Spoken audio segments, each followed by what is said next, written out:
ತರುವಿನ ನೆರಳು ಕೊಡುವಂತ ಸುಖವು ಕೊಡುವನು ಕೃಪೆಯ ದಿನವು. ಸ್ಥಿರ ಇರುವ ಮನ ಎನಗಿರಲಿ, ಶರಣಾಗತಿ ಎಂದು ಬರಲಿ.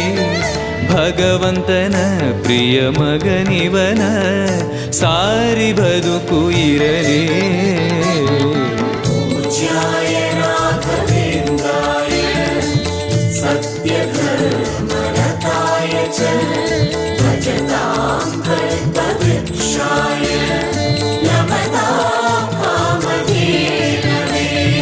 ಆಲಯವೆಂದರೆ ಮಂತ್ರಾಲಯವೇ, ಬೇರೆ ನಾ ಅರಿಯಲಾರೆ.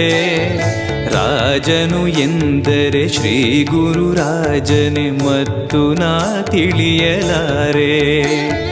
ಆಲಯವೆಂದರೆ